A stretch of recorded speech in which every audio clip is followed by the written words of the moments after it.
러시아와 우크라이나의 전쟁에 이어서 요즘 이스라엘과 하마스의 전쟁으로 인하여 온 세계가 뒤숭숭합니다.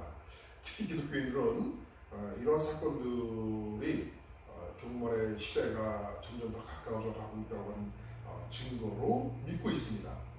사실은 이스라엘의 전쟁이 종말과 직접적인 관련은 없습니다.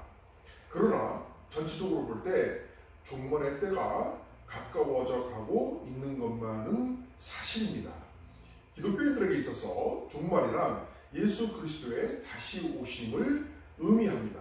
그런데 그리스도께서 다시 오실 때 우리 기독교인들, 즉 그리스도인들은 어떻게 되는가에 대해서 잘못 가르치는 교회들이 많음으로 인해서 많은 그리스도인들이 혼동하고 있다고 생각합니다. 그래서 오늘은 그 부분과 관련된 계시록에 대하여 자세한 설명을 해드림으로써 여러 성도인들로 하여금 그리스도의 재림 시에 어떠한 상황에 놓이게 되는지에 대해서 확실한 개념 정리가 될 수 있도록 도와드리고 또한 서로 은혜를 나누고자 합니다. 그러면 본문을 살펴보겠습니다. 먼저 1절을 보면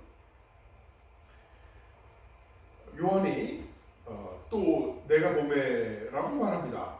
그는 앞부분인 그 19장의 환상에 이어서 다시 환상을 보고 있습니다.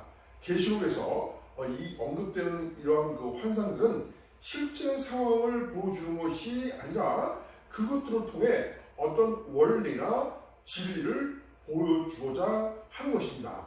그리고 여기에서 천사란 그리스도를 대신하는 하나님의 특별한 사자라고 봄이 타당합니다.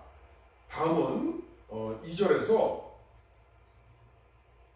옛 뱀이요 마귀요 사탄이라, 이 사탄이 되는 이 존재를 1000년 동안 결박했다고 합니다. 여기에서 이 옛 뱀이요 이 사탄은 창세기 3장에 에덴 동산에서 나타났던 사탄을 가리킵니다. 이 사탄을 천사가 1000년 동안 결박하였다고 합니다. 용의 결박은 사탄의 권세를 약화시켰다는 의미입니다. 여기서 결박하였다고 하는 것은 마가복음 3장 27절에서 언급하는 바와 같이 그리스도께서 지상에 계실 때 이미 마귀를 결박하신 것을 가리킵니다. 또한 히브리서 2장 14절을 보면 죽음을 통하여 죽음의 세력을 잡은 자 곧 마귀를 멸하시며 라고 합니다. 또한 요한일서 3장 8절을 보면 하나님의 아들이 나타나신 것은 마귀의 일을 멸하러 하심이라 라고 말씀합니다. 뿐만 아니라 누가복음 10장 19절에서는 사탄이 하늘로부터 번개같이 떨어지는 것을 내가 보았노라 라고 예수께서 말씀하고 있습니다. 이 말씀들은 모두 그리스도의 십자가의 죽음 또는 그리스도께서 그의 지상 사역을 통해 사탄의 세력과 그의 권세를 약화시켰다고 하는 것을 가리키고 있습니다. 결박이란 사탄의 활동에 제한을 가했다는 의미이지 그 존재를 소멸시켰다거나 완전히 없앴다는 것은 아닙니다. 왜냐하면 사탄은 여전히 살아있으며 세상 가운데 역사하고 있기 때문입니다. 달리 말씀드리면 그것은 창세기 3장 15절의 말씀에서처럼 뱀의 머리를 상하게 하였다라는 의미인 것입니다. 따라서 사탄의 결박은 소위 원복음이라고 일컬어지는 이 창세기 3장 15절의 말씀이 이루어지는 것으로서 그리스도의 재림 때에 일어나는 사건이 아니라 초림 때에 있었던 사건이라고 보는 것이 타당합니다. 좀 더 구체적으로는 마태복음 4장 1절에서 11절까지에서 언급된 바와 같이 예수께서 광야에서 마귀의 시험을 이기시고 그리고 또 마귀가 예수 곁을 떠나는 장면이 영적으로는 사탄을 결박한 사건으로 볼 수 있습니다. 다음은 3절을 보겠습니다. 이 3절에서 용을 무저갱에 던져 잠그고 그 위에 임무한다는 것은 모두 상징적인 표현입니다. 따라서 이 말씀을 문자적으로 이해할 것이 아니라 그 상징적인 그 의미를 생각해야 합니다. 그것은 방금 살펴본 2절의 그 용의 결박에서 설명한 것처럼 2절을 아까 우리가 봤으니까 넘어가겠습니다만 2절 사탄의 활동에 그 제한이 가해졌다는 의미입니다. 다시 말씀드리면 사탄의 고삐 풀린 그 무제한적인 활동이 일어나지 미혹하지 못하게 하려 함이라는 그런 표현은 그 사실상 미혹이 전혀 없다는 뜻이 아니라 상대적으로 전에 비해 많이 약화되었으며 또 그리스도의 오심 이전에 비해서 사탄의 활동에 현저한 제한이 가해졌다는 의미입니다. 다시 말씀드리면 하나님께서 사탄의 그 무제한적인 활동이 일어나지 못하도록 제동을 거셨다는 것입니다. 그리고 이제 2절과 3절에서 언급되는 이 천년의 의미에 대해서 살펴보고자 합니다. 고대 근동 지역에서 이 고대 근동이란 지금의 중동 지역이라고 생각하시면 됩니다. 그 고대 근동 지역의 문화에서는 길고 완전한 시대를 표현할 때 천년이라는 용어를 사용했습니다. 그것은 영어로 idiomatic expression, 즉 관용적 표현입니다. 다시 말씀드리면 이 천년이란 여기서 말하는 이 천년이란 문자 그대로 우리가 사용하는 자연 법칙에 의한 시간의 단위를 가리키는 것이 아니라 어떤 그 기간이 정해져 있지만 그것의 정확한 시기를 모르는 상태에서 길고 완전한 시대를 나타내는 상징적 언어인 것입니다. 따라서 이 구절글에서 등장하는 천년이라고 하는 용어는 그리스도의 초림 때부터 그가 다시 오시는 때까지의 기간인 교회 시대를 의미하는 것입니다. 이 기간 동안 사탄은 여전히 불신자들 가운데서 강력하게 역사하고 있지만 전체적으로 볼 때 그리스도의 복음으로 말미암아 사탄의 권세가 상대적으로 약화된 상태라고 볼 수 있습니다. 그러나 이 3절 그 후반부에서 그 후에는 반드시 잠깐 누리라라고 말씀합니다. 이것은 하나님의 작정을 의미합니다. 결박된 사탄의 권세가 잠시 놓이는 것도 하나님의 섭리 가운데 그의 작정에 의한 것입니다. 왜냐하면 사탄은 하나님이 허락치 않으시면 아무것도 할 수 없기 때문입니다. 그러므로 이 말씀은 마지막 종말 때에 사탄의 본격적인 활동이 있을 것임을 나타내는 것입니다. 마지막 때, 즉 그리스도께서 오시기 직전에 사탄의 강력한 활동과 미혹이 있을 것입니다. 그리고 그러한 일들은 하나님의 허락하에 일어나는 것입니다. 이제 4절을 보겠습니다.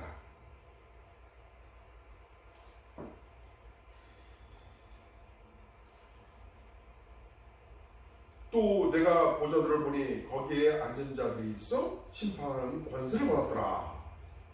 여기에서 이 요한이 보좌들과 거기에 앉은 자들을 보았다고 합니다. 보좌가 아니라 여기에서 이 보좌가 아니라 보좌들,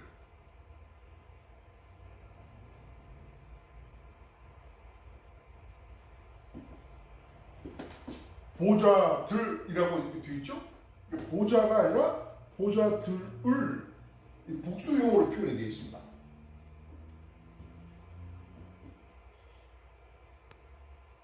그래서 요한은 죽은 성도들이 보좌에 앉은 모습을 보았다는 것입니다. 그것은 그가 천상에 있는 성도들의 모습을 본 것을 의미합니다. 따라서 이 4절부터 6절까지의 말씀은 지상의 모습이 아니라 하늘나라, 즉 천국의 환상에 대해서 본 것을 진술하는 내용입니다. 지상에서 일어나는 현상을 봤다면 본 걸로 착각을 우리가 혼동을 할 수가 있는데, 내가 어떤 보좌를 봤다, 예수님의 어떤 보좌를 봤다, 이렇게 혼동을 할 수가 있는데, 그것이 아니라 보좌들, 즉 성도들이 앉아있는 모습을 봤다는 것입니다. 그래서 하늘 위 천상의 모습을 지금 환상을 본 것입니다. 천국의 모습을 본 것입니다. 또한 그들에게 심판하는 권세가 주어졌다 해서 이 사용된 심판이라는 단어의 원어적 의미는 심판 또는 판단 행위를 가리키는데, 이 성경에서는 종종 통치 행위와 같은 의미로 사용됩니다. 예를 들면 마태복음 19장 28절에서 예수께서 인자가 자기 영광의 보좌에 앉을 때 나를 따르는 너희도 12보좌에 앉아 이스라엘 12지파를 심판하리라 라고 말씀합니다. 이 말씀에서 심판하리라고 하는 말씀은 통치하리라, 다스리라 라는 의미입니다. 따라서 이 요한계시록의 그 4절에서 심판하는 권세를 받았다고 하는 것은 다스린다, 왕노릇한다는 의미인 것입니다. 다시 말씀드리면 천국에 있는 성도들의 영혼들이 하늘의 그 보좌에 앉아서 영광스러운 지위를 누리고 있다는 것입니다. 여러분, 여기 이 구절의 그 하반부에서 그 살아서라는 말을 주목해 주십시오. 여기 이 구절에 살아서 그리스도와 더불어 1000년 동안 왕노릇하였다. 이 말의 그 의미를 그 일부의 사람들이 그리스도께서 다시 오시면 죽은 자들이 부활해서 살아있는 그리스도인들과 함께 1000년 동안 이 땅에서 왕노릇할 것이라고 믿고 있거나 또 그렇게 가르치고 있습니다. 그러나 조금 전에 말씀드린 바와 같이 요한이 본 환상은 지상에서 일어나는 사건이 아니라 천상에서 일어나는 사건이었습니다. 또한 여기에서 우리말로 살아서라고 하니까 마치 그 현자형 동사로 이해하기 쉬운데요. 이 말씀을, 이 살아서라고 하는 말씀을 영어로 보면 조금 더 이해에 도움이 됩니다. 영어 번역을 보면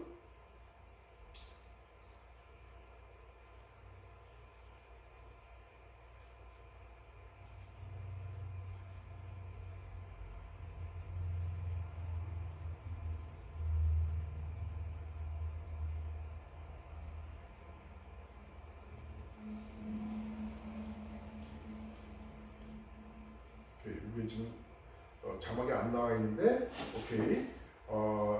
영어 번역을 보면요, and they lived and reigned with Christ 1,000 years라고 되어 있습니다. 즉, they lived, 살았다, and reigned, R-E-I-G-N-E-D,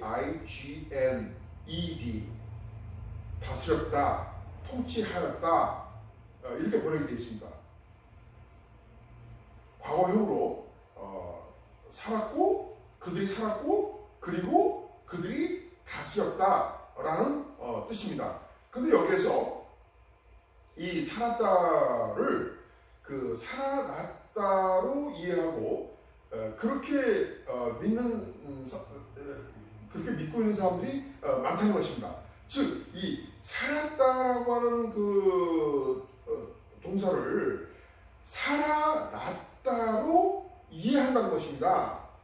그렇게 해석한다는 것입니다. 그러나 이 살았다의 의미는 헬라어 원어의 문법상 전체적 부정과거형이라고 하는데요. 문법 학술적인 그 용어가 전체적 부정과거형이라고 하는 용어를 쓰는데요. 전체적 부정과거형인데 이 의미는 일반적으로 널리 사용되는 그 살았다, 그렇게 살았다, 라는 단순한 의미입니다. 살아났다는 뜻이 아니라. 그러므로 이 9절, 4절의 그 의미는 그들이 즉 목배임을 당한 순교자들과 끝까지 믿음을 지킨 성도들이 천년을 살았고 다스렸다라는 뜻인 것입니다. 다시 말씀드리면 요한은 천상에서 순교자와 성도들이 천년 동안 그리스도와 함께 다스렸다고 하는 과거의 시간을 본 것입니다. 왜냐하면 이 죽은 순교자들과 성도들의 영혼들은 살아난 것이 아니라 이미 살아 있었습니다. 즉 그들의 영혼의 그 생명이 살아 있었습니다. 그들의 영혼이 이 지상에 있을 때 거듭남을 통해서 살아 있었기 때문입니다. 달리 말씀드리면 요한이 본 것은 순교자와 성도들이 어느 순간에 살아났고 또 어느 순간에 그들이 왕위에 등극한 것을 보았다는 뜻이 아닌 것입니다. 어느 순간에 발생한 동작의 과거형을 문법학적으로, 학술적으로, 문법학적으로 기동적 부정과거형이라고 그렇게 부르는데요. 여기서는 문맥상, 이 전체적인 문맥상 전체적 부정과거형으로 분류되어야 합니다. 따라서 이 구절에 대한 결론을 말씀드리면 요한은 천년 동안 순교자와 죽은 그리스도인의 영혼들이 천국에서 영광의 생명을 누리고 있었다는 그 과거의 사건을 보았다는 것입니다. 또한 동시에 그것은 천년 동안의 의미가 현재도 진행 중에 있는 그러한 시간이므로 그들의 영혼이 현재도 영생을 누리고 있다는 의미를 내포하고 있습니다. 여기에서 요한은 육체의 부활, 즉 이 땅에서의 육체의 부활과 삶에 대하여 전혀 말씀하고 있지 않습니다. 여기서 말하는 것은 오직 천국에 있는 그 영혼들의 참된 안식에 대해서만 말씀하고 있는 것입니다. 그들의 죽음은 사실상 생명의 문으로 들어가는 것으로서 살아있는 영혼들이 그리스도와 함께 영광을 누리기 때문입니다. 여러분, 제 말씀 잘 이해가 되시죠? 자, 이제 5절로 가겠습니다. 여기에서 그 나머지 죽은 자들은 그 천년의 차이까지 살지 못하더라. 이는 첫째로 보래라. 여기에서 그 나머지 죽은 자들이란 그리스도를 믿지 않고 죽은 자들, 우상 숭배에 동참한 자들을 말합니다.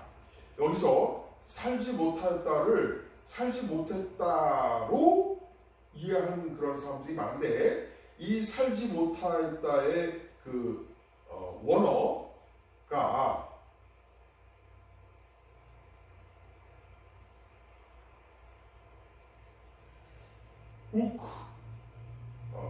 에제산이라고 하는데요. 이 원어가 전체적 부정과거형이므로 어느 순간에 발생했다는 의미에 살아나지 못했다로 해석해서는 안 됩니다. 단순 과거형으로 과거에 살지 못했다. 이렇게 해석되어야 하는 것입니다. 살아나지 못했다는 것은 육체적으로 살아나지 못했다. 즉 육체적으로 부활하지 못했다는 의미인데 원어의 문법적인 의미에서 그러한 의미가 아닙니다. 따라서 이 구절은 그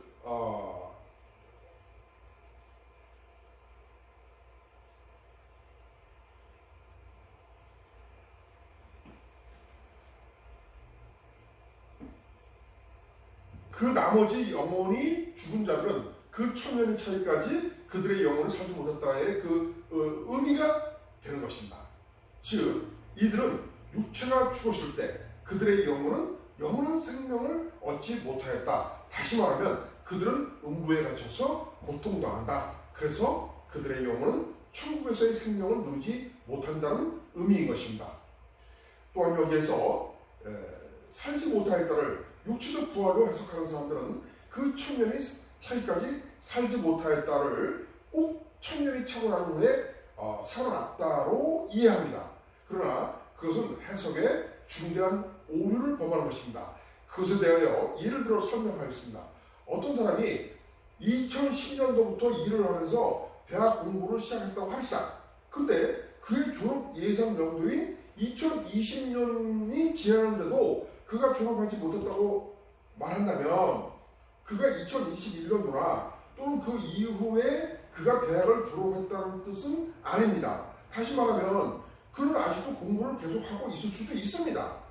그와 마찬가지로 천년의 차이까지 살지 못하였다는 천년이 지나서 살아났다를 뜻하는 것이 아니며 문법학적으로도 기동적 부정 과거형인 살아났다의 의미가 아닌 것입니다.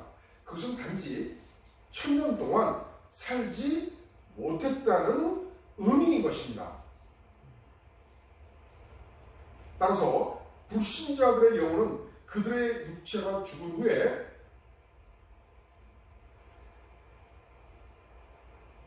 그 영혼이 영생을 누리지 못하는 것입니다. 즉 그리스도의 재림 때까지 생명을 누리지 못할 뿐만 아니라 음부에서 고통을 당하고 있다가 그리스도의 재림 후에는 부활한 육체를 입고 또다시 영원한 형벌을 받을 것입니다. 그리고 5절 끝에 보면 이는 첫째 부활이라 라고 말씀하고 있습니다. 이 구절을 육체적 부활로 이해하고 있는 사람들이 많습니다. 그러나 이 말씀은 육체적 부활이 아니라 영적 의미로 천국에서 영원한 생명을 누릴 것을 의미합니다. 즉 이것은 죽은 자가 이 땅에서 목숨을 잃을 때 주님과 함께 영광스러운 복된 생명에 참여하는 것을 의미하는 것입니다. 이와 관련해서 누가복음 2장 34절의 후반부를 잠깐 살펴보면 보라 이는 이스라엘 중 많은 사람을 패하거나 흥하게 하며 비방을 받는 표적이 되기 위하여 수용을 받았고 라고 말씀합니다. 이 부분에 대하여 영어 성경과 원어 성경도 같이 한번 살펴보겠습니다. 이 말씀은 아기 예수가 누구인지에 대하여 시므온이라고 하는 그 경건한 사람이 예언을 하는 장면입니다. 여기서 우리말에 흥하게 하며와 영어로 라이징으로 번역된 원어는 아나스타시스라고 하는 단어인데 이 단어는 문맥상 영적 흥함과 영적 생명의 연장이라고 하는 그 의미에서의 부활이라는 것입니다. 이 흥하게 하며라고 하는 우리말로 그렇게 번역된 그 말의 의미가 영어로 라이징이라고 번역되어 있는데 영어가 좀 더 원어에 가깝게 번역이 됐다 그런 말씀인 것입니다. 그래서 영적 흥함과 영적 생명의 연장이라고 하는 의미에서의 부활이라고 하는 것입니다. 여러분 이해하셨죠? 따라서 첫째 부활의 그 의미는 거듭남을 통해 얻은 그 영원한 생명을 지닌 성도들의 영혼이 천국에서 그리스도와 함께 사는 것, 곧 영생을 누리는 것을 의미합니다. 그것은 천년 동안에 모든 성도들에게 주어지는 은혜의 생명이며 영광의 생명인 것입니다. 이제 마지막으로 6절을 보겠습니다. 전반부에서 이 첫째 부활에 참여하는 자들은 복이 있고 거룩하다라고 말씀합니다. 이 말씀은 계시록 14장 3절에 지금 이후로 주 안에서 죽는 자는 복이 있도다라는 말씀과 서로 통하고 있습니다. 복이 있도다. 다시 말씀드리면 6절 전반부의 이 말씀은 끝까지 믿음을 지키고 천국에 가서 영생을 누리는 자들은 복되고 거룩하다는 의미인 것입니다. 이어서 둘째 사망이 그들을 다스리는 관세가 없고 도리어 그들이 하나님과 그리스도의 제사장이 되어 천년 동안 그리스도와 더불어 왕노릇하리라라고 말씀합니다. 이 둘째 사망이란 그리스도의 재림시에 부활한 몸과 함께 심판을 받아 불못에 던져짐으로써 영원한 형벌에 처해지는 것입니다. 이에 반해 첫째 사망은 이 세상에서 죽음을 맞이할 때 그 육체와 영혼이 분리되는 것을 말합니다. 그리스도를 믿는 자들, 곧 끝까지 믿음을 지킨 자들에게는 이 둘째 사망이 없으며 영원한 생명을 누리게 되는 것입니다. 반면에 믿지 않는 자들은 영원히 불못에 던져지게 되는 것입니다. 그리고 하나님과 그리스도의 제사장이 된다는 것은 천국에서 성도들이 하나님과 그리스도를 가까이 섬기며 직접적으로 교제하는 자가 된다는 의미입니다. 이들은 또한 천년 동안 그리스도와 더불어 왕노릇하리라고 말씀하고 있습니다. 왕노릇 한다는 것은 다스린다, 통치한다, 주관한다는 의미입니다. 이것은 영광스러운 지위, 복된 상태에 있음을 의미합니다. 천국에 있는 영혼들은 현재도 왕노릇하고 있으며 또 앞으로도 왕노릇 할 것입니다. 긴 시간임을 나타내기 위해서 천년 동안이라고 했으니 여기서는 그리스도의 재림 때까지 왕노릇 하는 것을 말합니다. 물론 그 후에도 영원토록 왕노릇 할 것입니다. 이제 결론을 말씀드리겠습니다. 우리가 지금까지 살펴본 바와 같이 계시록에서 언급되는 이 천년 동안이란 예수 그리스도의 출입 때부터 재림 때까지의 긴 시간을 말하는 것이며, 첫째 부활이란 예수 그리스도에 대한 믿음을 지킨 자들이 중생을 통해 이미 얻은 영원한 생명을 가지고 천국에서 누리는 흥하여진 삶을 의미하는 것입니다. 그것은 장차 우리가 누릴 영광스러운 삶입니다.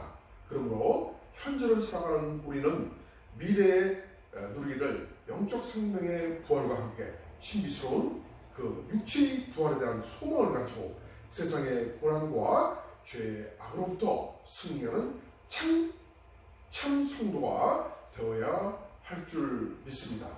여러분과 제가 바로 그 영광스러운 부활의 소망을 가지고 이 세상의 고난을 이기며 참 성도의 삶을 살아가기를 주님의 이름으로 축원합니다.